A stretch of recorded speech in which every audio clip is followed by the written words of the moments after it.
Lorsque vous rencontrez une personne, il est important de savoir l'instinct dominant de cette personne. Il y a trois types d'instincts qu'une personne peut avoir.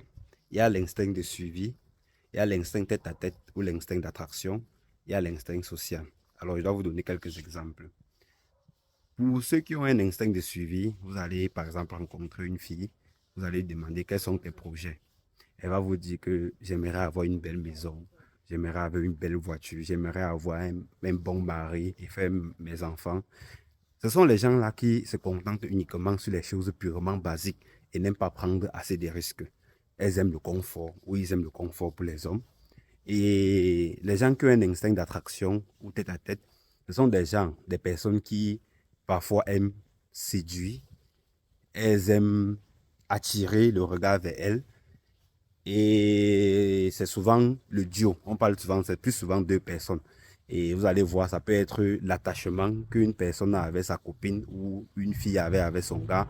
Et vous allez remarquer que ces gens-là aiment vivre les sensations fortes. Ça peut être un couple, ça peut être une mère et son enfant, ça peut être un enfant avec son père. Et vous avez également l'instinct social. L'instinct social, ça se caractérise par le fait d'une personne à vouloir toujours s'intégrer dans un groupe.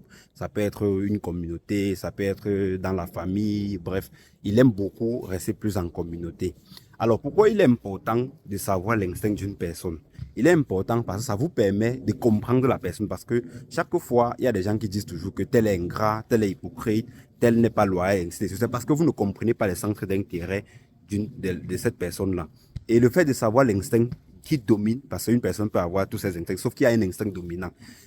L'avantage de savoir cet instinct dominant vous permet de comprendre directement comment vous pouvez interagir avec cette personne. Si vous avez un ami, par exemple, vous n'allez pas voir une personne qui a un instinct de suivi et venir lui dire que non, j'aimerais vraiment qu'on puisse travailler sur tel projet, j'aimerais qu'on envoie une fusée dans l'espace et tout, et tout. Non, il ne comprend pas ça. Et quand vous allez expliquer le projet fatigué, vous allez tout comprendre que il ne comprend pas. C'est tout simplement parce que lui, il ne veut pas prendre le risque. Ce ne sont pas des gens qui sont prêts à déposer de leur argent sur quelque chose et après perdre cet argent-là. Ils aiment plus le confort, la sécurité. Donc, lorsque vous connaissez directement que cette personne a cet instinct de suivi, il y a des choses que vous n'allez pas proposer à la personne. Et vous allez savoir plutôt que de venir peut-être l'aider dans ce qu'il est en train d'entreprendre. C'est mieux de faire des cadeaux d'anniversaire, c'est mieux de l'aider par exemple, quand la personne est en difficulté, quand la personne est malade, c'est mieux de venir en aide lors du jour de son mariage.